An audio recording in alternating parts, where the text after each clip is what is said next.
En Primera de Reyes, capítulo 3, vamos a analizar y vamos a desarrollar una conferencia que se llama La sabiduría en la oración. La sabiduría en la oración. Antes de entrar a este pasaje, la Biblia nos enseña que la sabiduría es una de las bendiciones más grandes que cualquier creyente pueda poseer. En Proverbios capítulo 3, Proverbios 3 del 13 al 18, escribió Salomón: dichoso el hombre o bienaventurado el hombre que halla la sabiduría. En otras palabras, hay que buscarla, porque para hallar tenemos que buscar. El que la encuentra y que obtiene la inteligencia, porque su ganancia, o sea, es mucho mejor ganar y tener sabiduría que toda la plata y que todo el oro que pudieras algún día amontonar. Más preciosa es que las piedras preciosas, y todo lo que puedes desear no se puede comparar con la sabiduría. Largura de días está en su mano derecha, en su izquierda riquezas y honra, sus caminos son caminos deleitosos, todas sus veredas son paz. Ella es árbol de vida a los que de ella echan mano, y dichosos son los que la retienen. Siendo que la sabiduría es tan importante que el dinero, una vez yo le pregunté a Dios: oh Dios, ¿por qué dices que es más importante la sabiduría que el dinero? Porque la mayor parte de la gente diría: bueno, yo prefiero 1000 veces tener dinero que sabiduría. Y la respuesta la vamos a encontrar a través del desarrollo de esta conferencia, porque les voy a dar un adelanto. Si tú tienes dinero y no tienes sabiduría, el dinero que tienes lo vas a malgastar. Lo vas a usar en cosas y en vanidades ilusorias que se convierten en una maldición para tu vida. Escúchame muy bien. Personas que tienen dinero y no saben cómo usarlo, el dinero se convierte en una maldición para sus vidas. Pero si tú tienes sabiduría antes de tener dinero, cuando tengas dinero vas a saber cómo usarlo, dónde usarlo y a qué horas usarlo. Entonces, cuando nosotros tenemos sabiduría, antes que tener una carrera, antes que tener dinero, antes que casarnos, comenzamos a tener la capacidad de saber usar lo que Dios nos ha dado.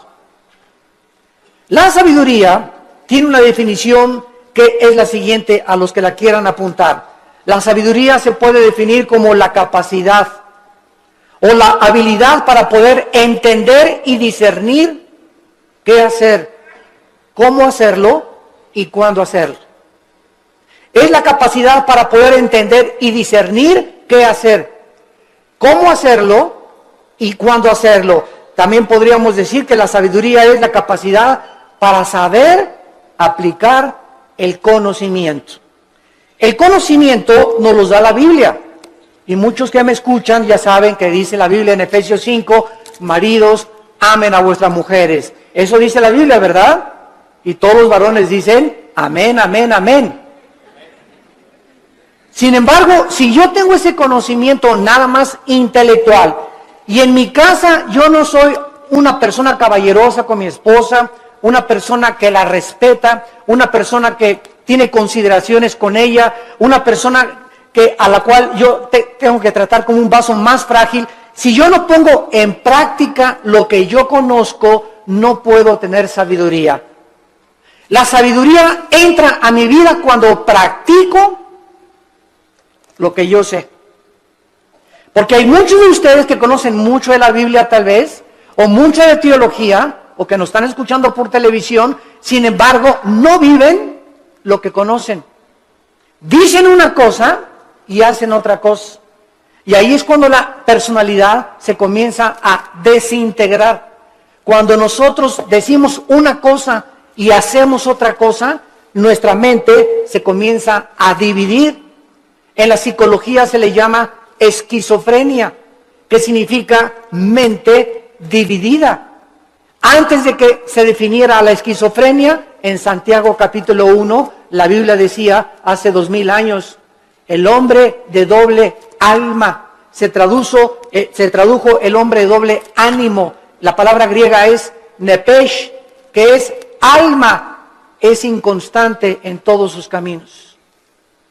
Una persona con la mente dividida no puede ser igual en el trabajo, ni en el autobús, ni en la tienda, ni en el supermercado, ni en la escuela, ni en su casa.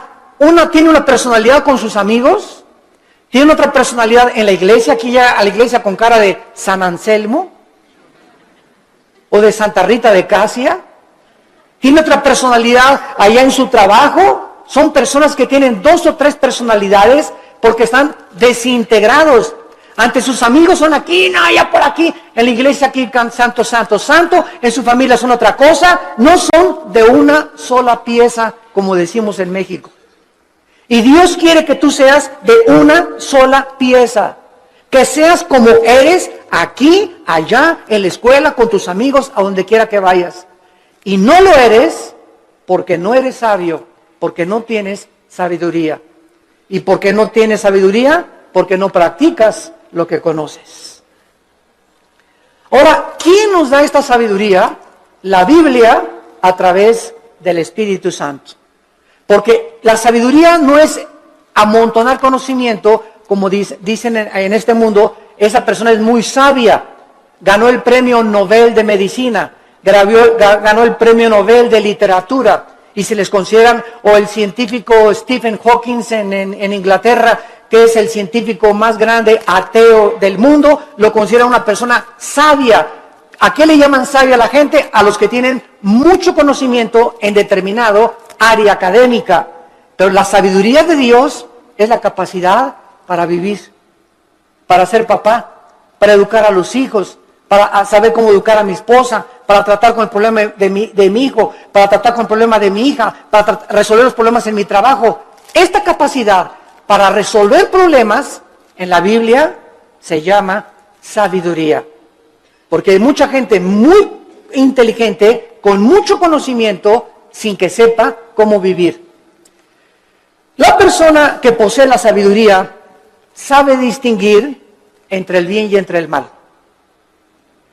Manifiesta una conducta responsable, sabe cómo actuar en diversas circunstancias, sabe cómo vestirse en diferentes circunstancias, sabe cómo usar el dinero y sabe cómo dirigir o gobernar una nación, una familia, una empresa y una iglesia. La sabiduría le da la capacidad a los gobernantes de tener un rumbo adecuado en la nación.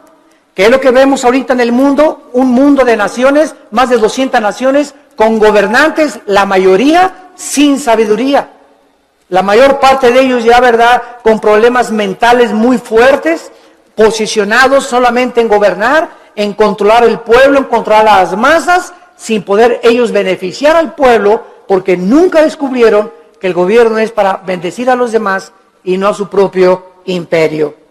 En Job, el libro de Job, capítulo 28, versículo 28, dice la Biblia: he aquí el temor del Señor es la sabiduría, y el apartarse del mal, la inteligencia. ¿Qué es lo que hace a una persona sabia? Temer a Dios. ¿Qué significa temer a Dios? ¿Tenerle miedo? No. Tenerle miedo a Dios te aleja de Dios, y tener temor de Dios te acerca a Él. Esa es la diferencia entre el temor de Dios y tenerle miedo a Dios. No lo confundan. No es igual la gimnasia que la magnesia. Cuando yo tengo temor de Dios, vengo a Dios y respeto a mi esposa, respeto mis finanzas, pago mis impuestos, trato de tener una conducta responsable. ¿Por qué? Porque tengo el temor de Dios en mi corazón. Muchos de ustedes hacen lo que hacen porque no tienen temor de Dios. Muchos de ustedes, cuando nadie los ve, cuando están jóvenes, se besan, se abrazan, abusan de las caricias y se dicen cristianos. ¿Por qué lo hacen? Porque no tienen temor de Dios. Muchos varones viajan y cuando se meten a un hotel, no está la esposa, no hay nadie, alquilan una película pornográfica. ¿Por qué lo hacen? Porque creen que nadie los ve. Pero cuando tú tienes conciencia de que Dios te ve no harías las cosas que tú haces si tuvieras el temor de Dios. Esta es la razón por la cual Salomón, regresamos ahora a nuestro pasaje, estaba preocupado por ser un rey sabio. Era joven, acababa de consolidar su poder, acababa de sofocar una rebelión interna de gobierno de su hermano Adonías, eliminando a sus enemigos. Y la nación de Israel se encontraba ahora perfectamente unificada por un liderazgo que era él, y había paz por todos lados. Su padre David acababa de morir y él estaba ahora sentado en el trono. Y Salomón, cuando está sentado en el trono, sintiendo su inmadurez, su incapacidad y su falta de experiencia, le pide a Dios sabiduría para poder discernir y poder gobernar a un pueblo tan grande.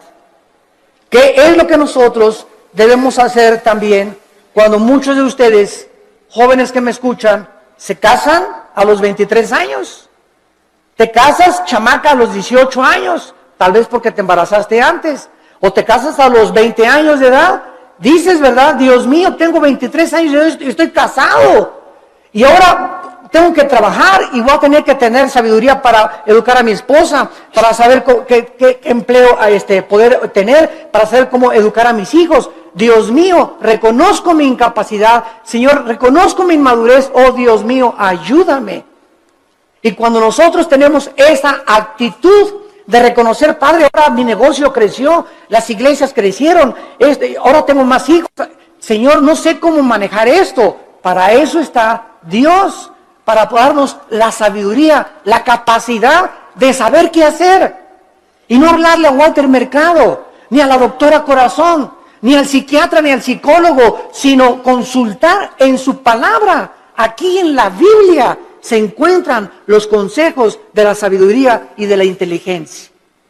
Esto es lo que Salomón adquirió cuando se sentó. Y vamos ahora a darle lectura al primer capítulo del primer libro de los Reyes, capítulo 3. Y vamos a ver en primer lugar algunas cosas que nos comienzan a vislumbrar el corazón de Salomón antes de entrar en el tema principal de la conferencia.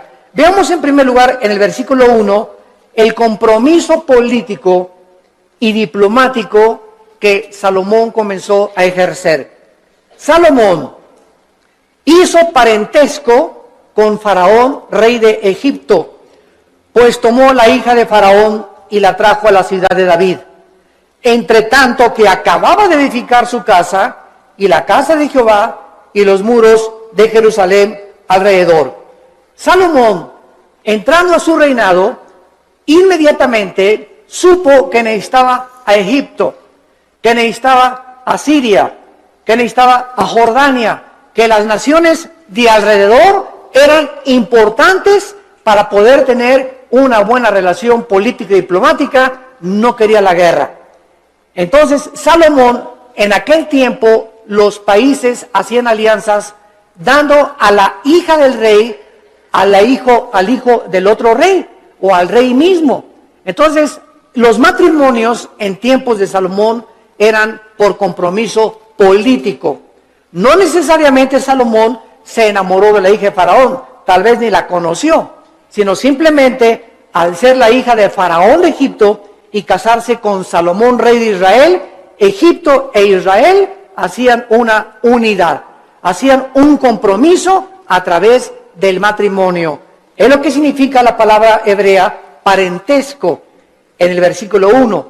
No veo que muchos tengan sus Biblias en esta mañana. Trajeron el Calimán. La palabra parentesco es la palabra chatán en el hebreo. Chatán, que significa compromiso a través de un matrimonio político. Es la palabra que usaban para poder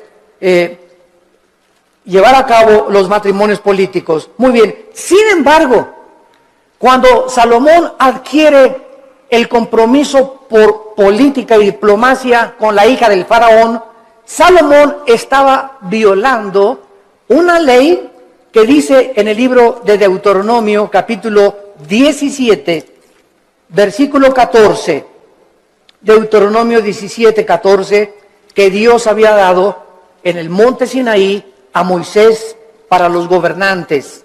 Dice Deuteronomio 17, versículo 14, cuando hayas entrado en la tierra que Jehová tu Dios te da, y tomes posesión de ella y la habites, y digas, pondré un rey sobre mí, como todas las naciones que están en mis alrededores, ciertamente pondrás por rey sobre ti al que Jehová Dios escogiere. De entre tus hermanos pondrás rey sobre ti. No pondrás hombre extranjero que no sea tu hermano, pero él no aumentará para sí caballos, ni hará volver al pueblo a Egipto, con el fin de aumentar caballos, porque Jehová los ha dicho, no se vuelvan nunca por este camino. Versículo 17, ni tomará para sí muchas mujeres. Dios siempre estuvo en contra, ¿verdad?, de la poligamia, siempre, siempre. El hecho que Salomón y el hecho que David hayan tenido varias mujeres no implica que era la voluntad de Dios, porque la voluntad de Dios es doble. La voluntad de Dios es permisiva y la voluntad de Dios es directiva. Dios te da permiso de que te cases con ese roto quinto patiero. Dios te da permiso de que te hagas socio de esa persona que no es cristiana. Pero no significa que al permitirte Dios que hagas lo que hagas, no significa que era su voluntad que te casaras con ese muchacho o con esa muchacha, porque lo hiciste encaprichado en hacer algo y Dios nos deja que nosotros recojamos las consecuencias de lo que hemos arado y de lo que hemos sembrado. La cosecha es de nosotros, pero no significa que era la voluntad directiva de Dios. La voluntad directiva de Dios es: yo tengo para ti una mujer que te va a ser fiel, que va a ser la mujer de tus hijos, espera el tiempo en que yo te la traiga. Si tú te impacientas, te casas con la equivocada y te va como infierno. Y después cuando te cases, pues es que Dios, si hubiera querido, hubiera impedido que me casara con Chencho. ¿Sabes una cosa? Dios te dejó que te casaras con Chencho y claro que lo podía impedir, pero si lo hubiera impedido, hubiera violado tu libertad, el libre albedrío. Y ya no seríamos, ¿verdad?, personas, agentes morales, seríamos robots y seríamos títeres de un Dios que Él hace lo que Él quiere. Y Él nos ha dado el libre albedrío para que seamos responsables de las decisiones y las consecuencias que las decisiones que hagamos vamos a recoger. Vamos a ver después cómo acabó Salomón precisamente por estas decisiones equivocadas que llegó a hacer. En segundo lugar, dice el versículo 2 que hasta entonces, o sea, hasta el tiempo de Salomón, el pueblo sacrificaba en los lugares altos, donde regularmente los paganos hacían los sacrificios. Y Dios nunca quiso que Israel sacrificara en los lugares altos, pero hasta que Salomón acabó el templo y se ofrecieron sacrificios en el lugar donde Dios quiso que se ofrecieran, Dios permitió que se llevaran a cabo sacrificios en los lugares altos.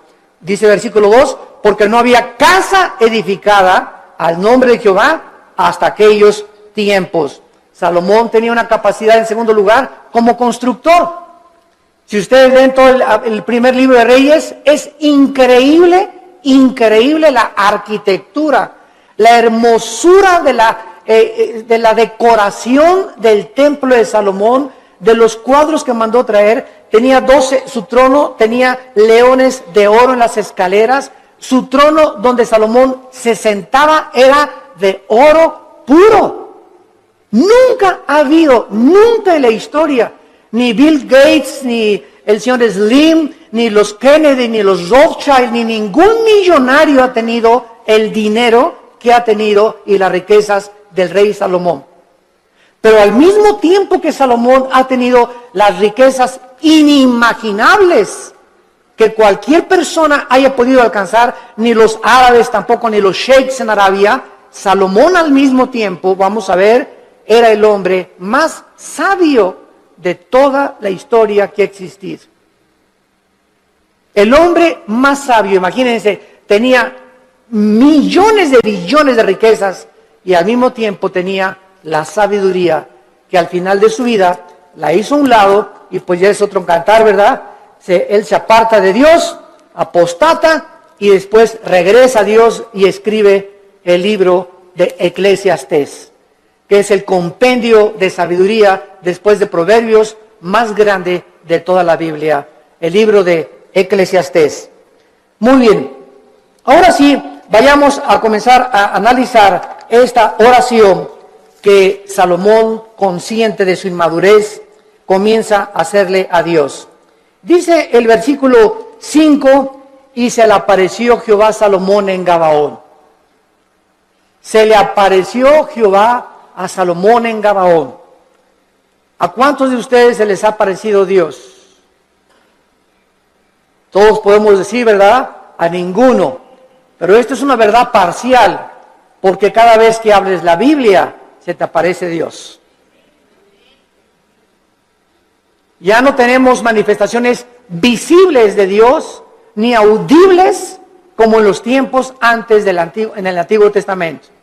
Pero ahora nadie puede decir, bueno, si a mí se me aparecía Dios, ¿sabes una cosa? Ahora no solamente se le apareció Dios para decirle algunas cosas, sino que ahora tenemos todo el consejo de Dios en la Biblia. Todo lo que Dios tenga para decirnos ya se encuentra en la Biblia. Después de la Biblia no hay nada más que Dios nos tenga que decir. Por eso la Biblia es un libro sellado. El que le agregue algo a estas palabras o el que le quite algo a estas palabras, dice Apocalipsis capítulo 22, las maldiciones de este libro caerán sobre esa persona. Por eso cuando oímos, ¿verdad?, que tantas cosas de profecías, y el Señor me dijo que iba a entrar una muchacha con vestido verde y vas a casar con ella. Y el Señor me dijo que de aquí de esta iglesia van a salir ríos de agua viva. Y el Señor dice que un avivamiento va a venir en Guatemala o va a venir en España, etcétera, etcétera. ¿A quién le dijo eso el Señor? ¿Quién sabe? Tal vez cenó pizza en la noche a las 12 de la noche. Y comienzan a decir cosas que no están en la Biblia, que asumen que Dios dijo, pero Dios no lo dijo. Porque profetizar no es anunciar el futuro. Profetizar es comer esta palabra, y cuando hablas esta palabra. La persona que predica la palabra es un profeta. Un profeta no es una persona que dice, va a pasar esto o va a pasar aquello. Esos son adivinaciones. No confundas la profecía con la adivinación. Ahora, en el Antiguo Testamento había videntes. La palabra naví en el hebreo, que se les dio profecías del futuro. Todo lo que va a pasar ya está escrito en la Biblia. Cuídense cuando va a temblar en Toluca en febrero del 2011. Y el Señor me dijo que a las 10 de la mañana, cuídense, hermanos y hermanas en Cristo, de todas estas falsas profecías. A la luz y al testimonio. Si no es a la palabra de Dios, no les ha amanecido, dice el profeta Isaías. Entonces Salomón tiene la aparición de Dios en sueños y le dice, Dios es Salomón. Escuchen esto, versículo 5. Pide lo que quieras que yo te dé. Ni Santa Claus, ¿verdad? Ni Aladín y la lámpara maravillosa, cuando el genio se aparecía y le decía a Aladín, no, pídeme lo que quieras. Aquí estamos ante el Dios creador de los cielos y de la tierra. ¿Y qué vemos en primer lugar? Una invitación de Dios que Él nos hace, no solamente a Salomón, sino también a nosotros en el Nuevo Testamento. Clama a mí y te responderé, dice Jeremías 33:3. Y te enseñaré cosas grandes y ocultas que tú no conoces. Ahora aquí inmediatamente podríamos asumir, si aparece Dios, pídeme lo que quieras, un Cadillac último modelo, Señor. Una casa allá por allá. Una mujer bellísima. Todas estas son las cosas que el mundo pediría cuando no tienen un corazón para Dios. Pero lo que hace Salomón es lo que nos va a enseñar que Dios se agradó tanto de lo que le pidió Salomón, que Dios se lo dio. Entonces vamos a descubrir en esta mañana que cuando nosotros oramos conforme a la voluntad de Dios, Dios nos concede las peticiones que le hayamos hecho. Esta palabra que Dios usa para pedir, Saal, en el hebreo, se usa 8 veces en este solo capítulo. Y lo primero que vemos es el verdadero incentivo para orar. ¿Qué es lo que nos debe motivar para orar? Que al Dios que le estamos pidiendo es un Dios generoso.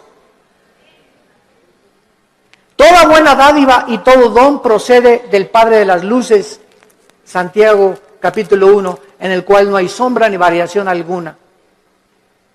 Y el que tenga falta de sabiduría, Santiago capítulo 1, el que tenga falta de sabiduría, pídasela a Dios que se dará sobreabundantemente. Efesios 3:20, y aquel que es poderoso para hacer todas las cosas mucho más abundantemente de lo que le pedimos o ni siquiera nos imaginamos, según el poder que actúa en nosotros. Esto es muy importante porque mucha gente, yo he conocido, que dicen, ay, Señor, Señor, por favor, y creen que Dios está por allá lejísimos, ¿verdad? Y te pido, Señor, y gritan y se tiran y se revuelcan en el piso, etcétera, etcétera, y lloran. Y dice Efesios 3:20 que lo que le pedimos a Dios lo responde de acuerdo al poder que está afuera o adentro. ¿Perdón? Según el poder que actúa dentro de nosotros. Entonces, dentro de nosotros está el Espíritu Santo. Yo solo tengo que hincarme en el secreto de mi oración y entrar en comunión con Dios, y Él me está oyendo, Él está dentro de mí, y no tengo que buscar manifestaciones de Dios externas, porque el poder está dentro de mí. Y dentro de mí, si el Espíritu Santo, yo tengo una relación de compañerismo con Él y camino en santidad con Dios, lo que Dios me pone dentro de mí, me lo va a dar. Porque Dios se agrada cuando le pedimos conforme a su voluntad. Aunque nosotros no somos reyes ni gobernantes como Salomón, con el mismo nivel de responsabilidad que tenía Salomón, ¿acaso no es al mismo Dios al que se acercaba Salomón en el Antiguo Testamento en oración? En Primera de Juan capítulo 5, en el Nuevo Testamento, Primera de Juan capítulo 5, versículo 14 y 15, dice la Biblia, y esta es la confianza que tenemos en Él. Cuando comenzamos a orar, si no hay esa confianza en ti, no ores. Porque el que se acerca a Dios es necesario que crea que Dios existe. Esta es la confianza que tenemos en Él, que si pedimos alguna cosa conforme a su voluntad, conforme a lo que Dios quiere para nuestra vida, Él nos oye. Si yo tengo un niño de 10 años y me dice, papá, cómprame un BMW, ¿se lo voy a comprar? Ay, papá, no me quieres porque no me compras un reloj Rolex de oro.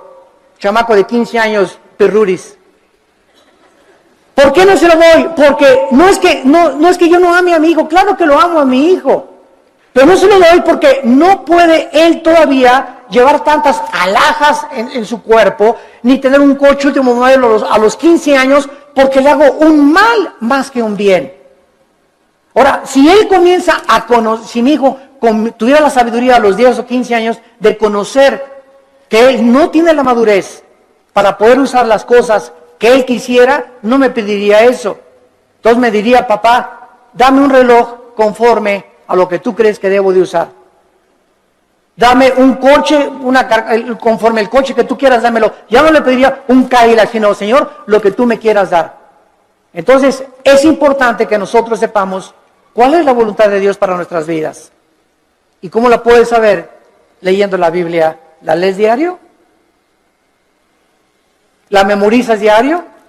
Este año, si te pasara aquí al frente, a ver, pásala aquí, Pancho Pancholín.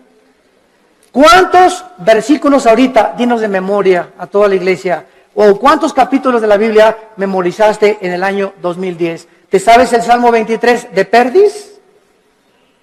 ¿Te sabes de Perdis el Salmo 91? ¿O nada más sabes Juan 3:16? De tal manera amó Dios al mundo que dio su Hijo unigénito. ¿Cuántos versículos memorizas a la semana? Si tú no memorizas la palabra de Dios no la puedes guardar en tu mente.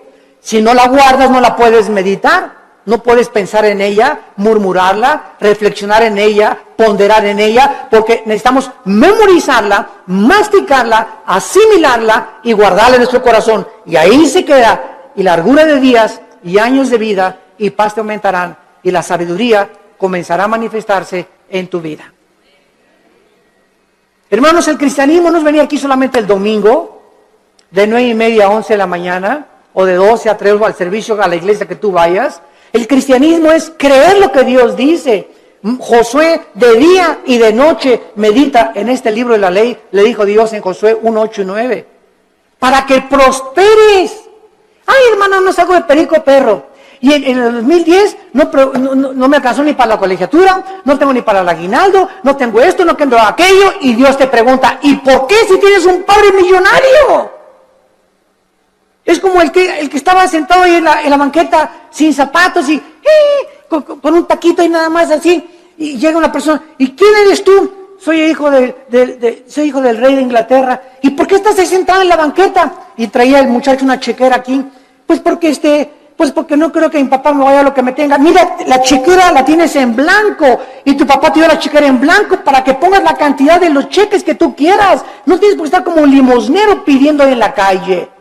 Y la chequera es la Biblia. Tenemos la chequera de Dios para que la guardemos aquí en nuestro corazón y no andemos ahí mendigando ni causando lástimas. Tenemos un Padre que nos quiere dar todo, pero ¿por qué no nos los da? Porque le pedimos conforme a nuestros gustos.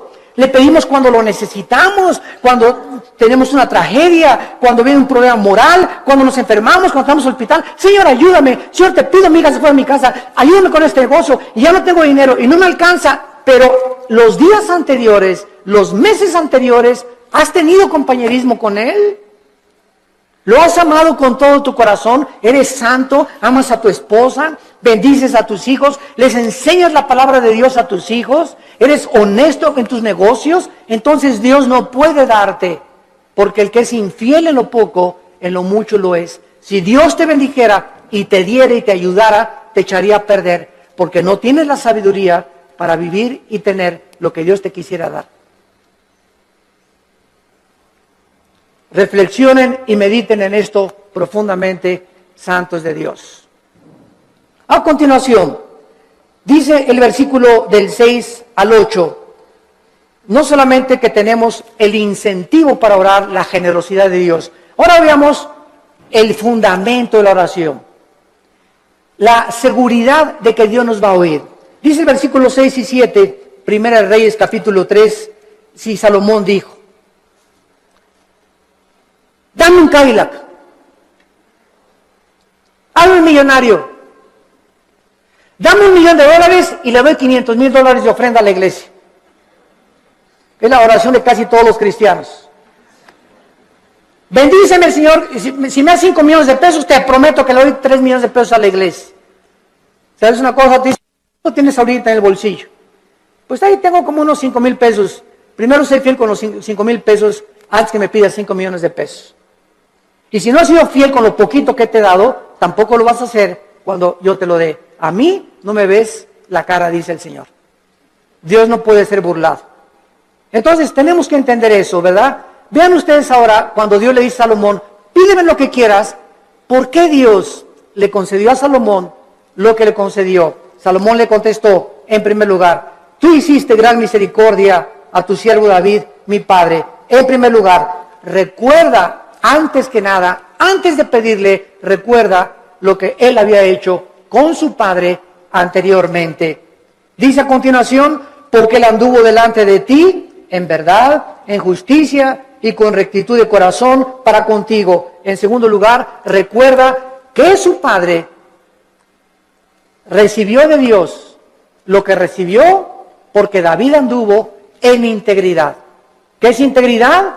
Hacer lo que nosotros decimos. Vivir lo que nosotros predicamos. Si tú predicas una cosa y vives otra cosa, no eres una persona integral, íntegro. Te estás desmoronando, te estás desintegrando, tu mente se está dividiendo y se puede dividir en 2 partes, en 3 partes, hasta en 4 partes. Y después los psicólogos entran y dicen, desórdenes múltiples de la personalidad humana. Personas que tienen hasta 5 personalidades y que se consideran como psicópatas, que ya tienen que ser internados en un hospital para enfermos mentales, que nunca su problema fue el problema mental, su problema fue que nunca resolvieron sus pecados pasados. No quisieron oír la voz de Dios en sus corazones. En tercer lugar, dice David, y tú le has reservado esta tu gran misericordia, en que le diste hijo que se sentase en su trono como sucede en este día. Salomón, antes de pedirle nada a Dios, recuerda que el hecho de que él esté sentado donde él está sentado como rey, no es porque él lo mereciera. Era inmaduro, no había hecho nada para Dios, estaba construyendo apenas el templo, sino que Salomón dice, yo estoy como estoy y yo estoy como rey de Israel porque tú hiciste un pacto con mi papá. Y por la misericordia que le tuviste a mi papá, yo estoy sentado aquí. Yo no merezco estar sentado aquí. Lo estoy por causa de la misericordia que tú tuviste para con mi padre. Y esto es algo muy importante porque muchos de ustedes están donde están por las oraciones de tu mamá, por las oraciones de tu padre, tal vez las oraciones de tu abuelo que tú no llegaste a conocer. Pero Dios nos ha prometido, la generación de los justos será bendita. La generación de los justos será bendita y sus hijos heredarán la tierra. Salmo 112, 1 y 2. ¿Qué significa esto? Que aunque tengamos nosotros todavía hijos que vemos que no vienen al camino, yo conozco muchos grandes hombres de Dios, muchos misioneros que murieron y sus hijos no eran cristianos y se salvaron después de que se murieron los papás. Pero Dios cumplió su palabra. Entonces, el hecho que muramos y no alcancemos a ver a muchos de nosotros, a todos nuestros hijos salvos, no implica que Dios no va a cumplir su palabra. Dios va a cumplir su palabra. Y nuestros hijos son benditos. Y aunque ahorita pertenezcan muchos al diablo, Dios los va a arrebatar de sus garras. ¿Y sabes por qué? Por la misericordia que Él tiene con nosotros, sus padres, que caminamos con Él. Pero si tú no eres un padre que caminas con Dios, si tú no eres un padre fiel con Dios, si tú no caminas en santidad, estas promesas no pueden tener cumplimiento. La misericordia de Dios es sobre los que le temen y sobre de ellos hará conocer sus pactos. Y vemos enseguida cuando le dice Dios, cuando le dice Salomón en el versículo 6, finalmente, tú le has reservado esta misericordia en la que le diste hijo que se sentase en su trono, como sucede en este día. Vemos la fidelidad de Dios de una forma maravillosa. Y dice la Biblia en el versículo 7, ahora pues Jehová Dios mío, o sea, habiendo reconocido Salomón la misericordia que Dios tuvo para con su padre, y el hecho que él esté donde está, que lo hacía indigno, tú me has puesto a mí, tu siervo, por rey en lugar de a mi padre, y yo soy joven, y no sé cómo entrar ni salir, y tu siervo está en medio de tu pueblo, al cual tú escogiste, un pueblo grande que no se puede contar, ni tampoco enumerar. Salomón finalmente comienza a orar porque al recordar la misericordia con su padre, sabe que lo que Dios dice lo cumple. ¿Qué hace que nosotros oremos? La fidelidad de Dios. Dice en Efesios 3:20, y aquel que es poderoso para hacer las cosas mucho más abundantemente. Tú le pides a Dios algo, lo que Él te va a contestar es mucho más allá de lo que tú te imaginaste que te iba a contestar. Yo recuerdo, les conté hace algún tiempo, en 1977-78, yo comencé a entrar al ministerio de tiempo completo. Yo trabajaba en un hotel en Acapulco, el hotel que es ahora el Emporio, creo, el Continental, estaba de gerente general del hotel. Y cuando entro en el 77-78, me fui de misionero con unos misioneros norteamericanos, nos llevaron a la Sierra de Guerrero con la frontera con Oaxaca, Coajiquinapa, la Costa Chica, la Costa Grande. Todo eso anduve 3 años de misionero. Y en toda esa época de misionero, pues llegaba a mi casa y Alan estaba chiquito y comíamos mangos, comíamos frutas, no teníamos para comer, porque me daban un cheque de $50 a la semana, o sea, $200 al mes, solamente no se alcanzaba para comer víveres. Vivíamos en un bungalito por pie de la cuesta en Acapulco, y lo único que teníamos en la casa era colchones, no teníamos estufa, no teníamos nada, una parrilla eléctrica. Ahí cocinábamos el pescado que yo iba a pescar, ¿verdad?, al mar. Entonces, durante todo ese tiempo, Dios me mostró su fidelidad. Nunca nos faltó pescado, nunca nos faltaron mangos en los árboles, ni tampoco manzanas, y peces. Aventaba el anzuelo y a las 2 o 3 horas agarraba 3 o 4 huachinangos y grandes peces, y comíamos ostras, y comíamos las cucarachas que se pegaban en las piedras. Me bajaba a bucear y las raspábamos así con limoncito, ¿verdad? Ricas así, y eso es lo que comíamos por 3 años. Hasta 1985 pasaron 8 o 9 años de mi ministerio, cuando por primera vez compramos un refrigerador. Compré una lavadora de esas que vendían en Salinas y Rocha, de esas que chun chun, que hacen así, para acá y para atrás, haciendo, ya saben cuáles son, ¿verdad? Así es, las lavadoras antiguas. Pagué como 3 años en pagarla, y hasta el 85 me regalaron una camioneta combi usada con 80,000 kilómetros, y en esa nos transportábamos después de tantos años de caminar y conocer a Dios. Entonces, Dios es fiel, pero Dios no te da las cosas así.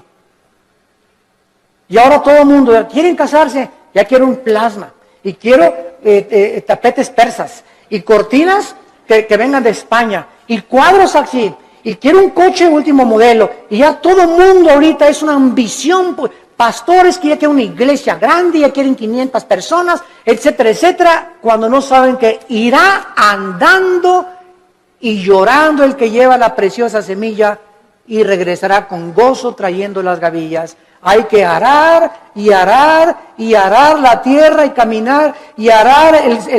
El ranchero va rompiendo la tierra, y primero aras, primero rompes, sudas lo que tú estás haciendo, y después ya vienes y siembras la semilla, y después viene la tercera fase, que es la cosecha.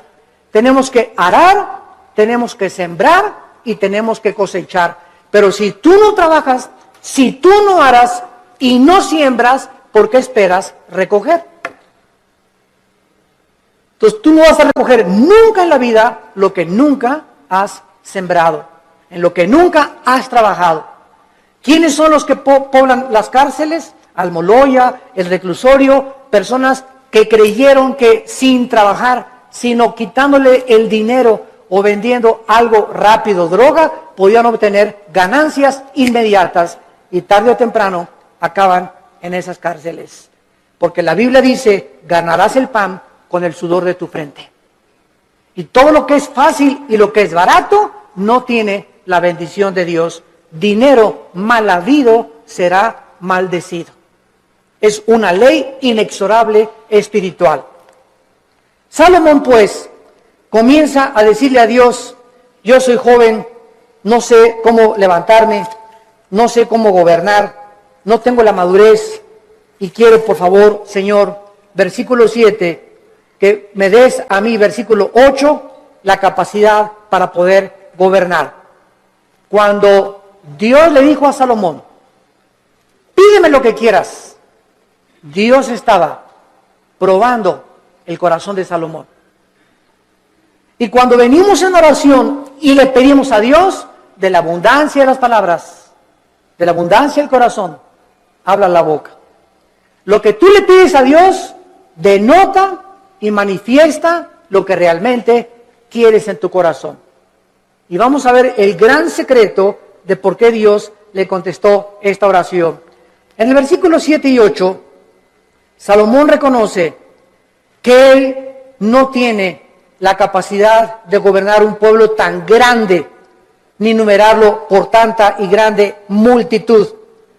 Su principal capacidad, de la cual él comienza a reconocer, es que él necesitaba una cosa importante. Versículo 9, dale, es lo primero que Salomón le pide, dame un corazón entendido. Por favor, La palabra entendido es shama, que significa oír o escuchar. Vamos a ver, vamos por orden, esto es muy importante, síganme con cuidado. Dame un corazón que sepa escuchar a la gente. Es lo que significa entendido. Shama viene de la palabra hebrea Shema. Cuando dicen en Deuteronomio 6, Shema Yisrael Adonai Elohim Adonai Echad, se tradujo, oye Israel, Jehová tu Dios, uno es. Shema, oye, Shama aquí es escuchar. Dame un corazón Shama, que sepa escuchar. Ahora, dice el versículo 9, que sepa escuchar para juzgar a tu pueblo y para discernir entre lo bueno y lo malo. Vean ustedes con cuidado lo que Salomón está pidiéndole a Dios. Señor, permíteme presentarme ante tu pueblo, supongamos que ustedes son el pueblo de Dios, y un gobernante necesita oír, un pastor necesita, para dar consejería, oír, pero cuando nosotros oímos, y muchas veces lo que los gobernantes oyen del pueblo, no siempre es la verdad, ¿correcto? Porque ve una señora, y mi esposo esto y el otro, y bla, bla, bla, bla, y bla, bla, bla, bla, y el pastor o el cristiano que oye a la esposa y asume que la esposa tiene razón sin haber oído la otra parte, al esposo es una persona sin inteligencia ni tampoco discernimiento. Entonces, no creas todo lo que la gente te dice. Y ya supiste que fulano y tal, bla, bla, bla, bla, bla, bla, bla, bla. Y ya supiste que fulanita la vio la noche, y bla, bla, bla, bla. Y ya viste lo que se dijo ese pastor que bla, bla, bla, bla, bla. Ten mucho cuidado cuando tú oigas y asumas que lo que te están diciendo es verdad. Entonces, ¿qué necesitamos para saber si lo que nos están diciendo es verdad o no es verdad? Necesitamos discernimiento. Y el discernimiento es una capacidad que el Espíritu Santo da para poder distinguir entre el bien y entre el mal, entre la mentira y la falsedad, entre lo que es real y lo que no es real. Y esta capacidad no la da ningún libro, ninguna escuela, ningún seminario, la da Dios. A los que han aprendido antes escucharlo a Él. Cuando tú vienes a la Biblia, ¿a quién estás oyendo? A Dios. Y tu contacto con la Biblia es diario, la lees y la memorizas y la guardas y la lees en la mañana y antes de acostarte y estás en contacto con la Biblia. Entonces, al estar oyendo a Dios, automáticamente el Espíritu Santo, la palabra de Dios la convierte en discernimiento. Y tú comienzas a manifestar una capacidad en la vida para que cuando estés escuchando algo, tengas el juicio adecuado para juzgar. Hasta nuestros hijos. Llega Pepito, papi, que son muchos los chamacos, ¿verdad? Pegó, y no es cierto que le pegó, sino que él viene así porque él le pegó al otro. Pero son expertos los niños en venir en culpar al otro hermanito antes de que sepan que él fue el culpable y le peguen a él. Entonces viene corriendo y cuando el papá ya sabe, espérame, ya te conozco, mijito, ¿verdad? Ya sé, ¿verdad? Y le hablas al otro hermanito y ya sabes que lo que te quiere es chantajear.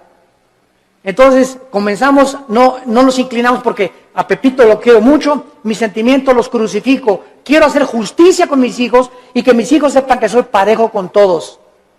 Cuidado con los consentidos, porque esto no es de Dios. Este fue el problema de José. En el Antiguo Testamento, cuando su padre Jacobo lo consintió demasiado, los hermanos comenzaron a tener envidia y acabaron vendiéndole a Egipto. Entonces Salomón pide la capacidad de poder juzgar al pueblo. Vean ustedes, y aquí está el centro de toda nuestra conferencia, el motivo principal por el cual Dios le da a Salomón mucho más, como vamos a ver, de lo que le pidió o de lo que se imaginó, fue porque el motivo de Salomón era el bienestar del pueblo de Dios.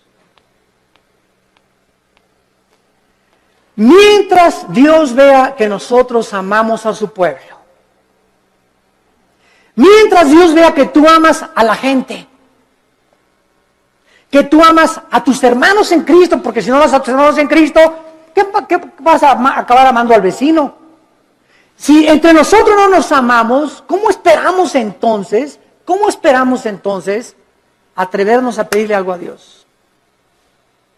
Si entre nosotros nos volteamos los cañones unos contra otros y nos atacamos unos a otros, y atacas a ese pastor, y atacas a ese hermano, y a ese coordinador, y ese decán, y ese seguridad afuera que me dijo que no me estacionara aquí, ¿y tú qué te crees que no sabes quién soy yo? Y tenemos esa actitud de siempre autoritarismo, y siempre soberbia, y siempre mis intereses, y yo, el rey del yo.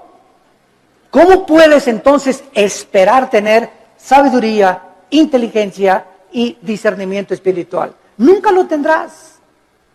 Porque Dios quiere que seamos humildes unos con otros, que nos perdonemos unos a otros, que nos aceptemos con todos nuestros defectos, unos a otros, que nos toleremos y nos aguantemos como Cristo nos perdonó y nos soportó en la cruz.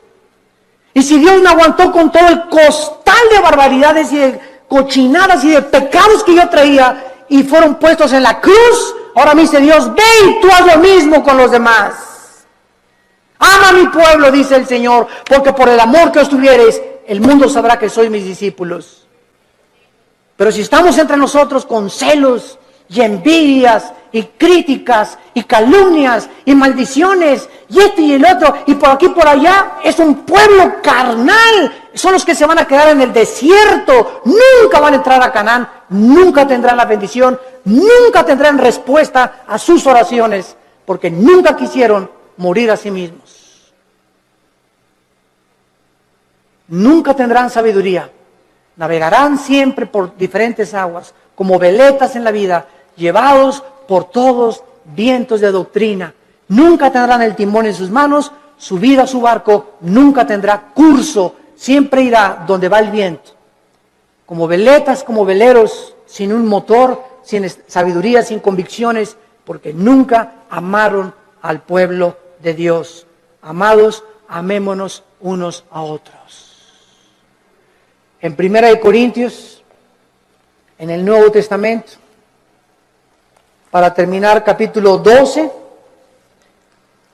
¿qué encontramos en Corintios 12, 13 y 14? 3 capítulos dedicados a los dones espirituales. El capítulo 12 pone el cimiento de los dones. El capítulo 14 explica qué son las lenguas. Y el capítulo 14 nos dice claramente, ¿verdad? El 14 nos dice que son las lenguas y el 13 nos dice qué es realmente lo que más le importa a Dios. El amor. Pero vean ustedes en 1 Corintios 12, versículo 4 al 7,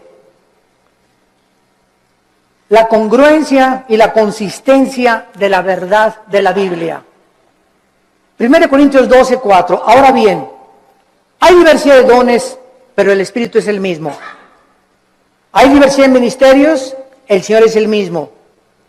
Hay diversidad de operaciones, pero Dios que hace todas las cosas, todo es el mismo. Versículo 7, importantísimo. Pero a cada uno, a Pancho, a Carmelita, a Josué, a Pepe, a Carlos, o sea, no hay nadie de los que me están escuchando que sean cristianos que no tenga dones.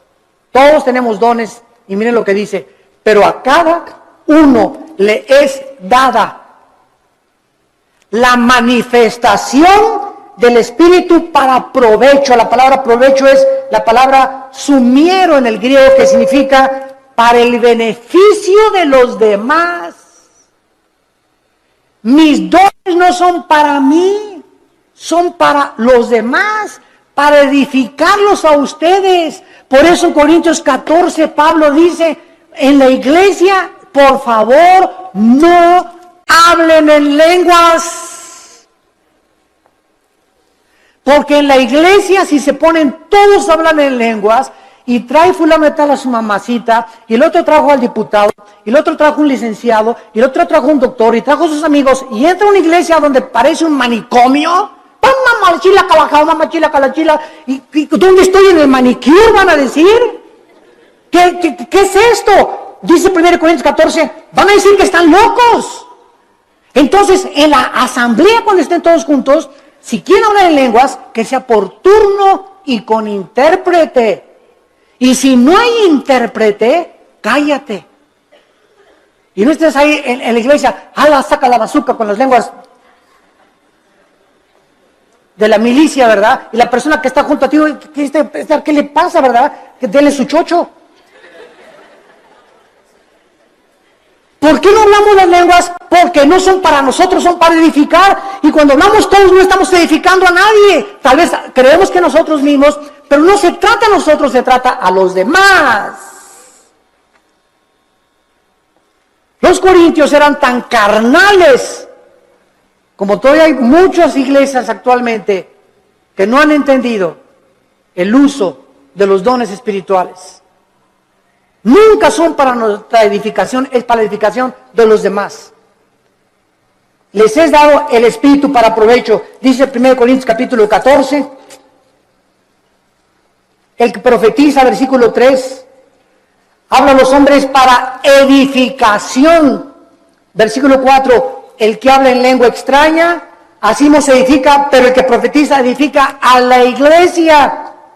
Versículo 5, así que quisiera que todos hablaran en lenguas, pero más que profetizaran, porque mayor es el que habla, el profetiza, que el que habla en lenguas, a no ser que las interprete, para que la iglesia reciba edificación. Versículo 12, así también ustedes, que anhelan dones espirituales, procuren abundar en ellos para edificación de la iglesia. Más de 7 veces en un capítulo dice Pablo, los dones son para los demás, para el beneficio común, bien para los demás. Padre, dame sabiduría, no para ser sabio, para educar a mi familia. Padre, dame sabiduría para ser pastor y ser un pastor que sepa aconsejar, para poder bendecir a tu pueblo. Padre, dame propiedades o dame bienes materiales conforme a ti para edificar a tu pueblo. No nos interesa para mí, para edificar a tu pueblo. Cuando nosotros tenemos en el corazón el pueblo de Dios, Dios bendice sobreabundantemente. Porque nadie vive para sí mismo, vivimos para los demás.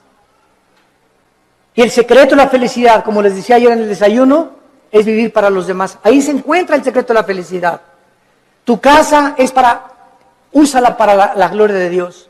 Tu coche, úsalo para transportar hermanos, úsalo para el reino de Dios.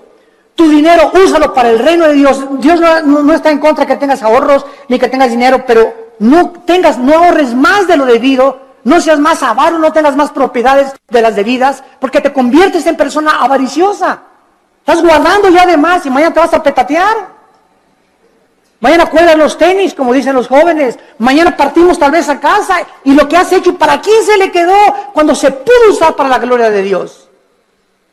Cuando tenemos ya esa visión, Dios nos comienza a derramar abundantemente todas aquellas cosas que Él anhela, porque Él busca instrumentos a través de los cuales Él pueda canalizar su gracia y sus bendiciones para los demás. Abraham, desde el principio de la Biblia, Abraham, te voy a bendecir para que tú seas bendición a las naciones. Todo lo que Dios nos da no es para echarle aquí y aquí y aquí. Dios me da para darlo. Dios me da para darlo. Si Dios me da y lo sigo guardando y no lo saco, me va a romper las bolsas y lo que tengo no lo voy a aprovechar.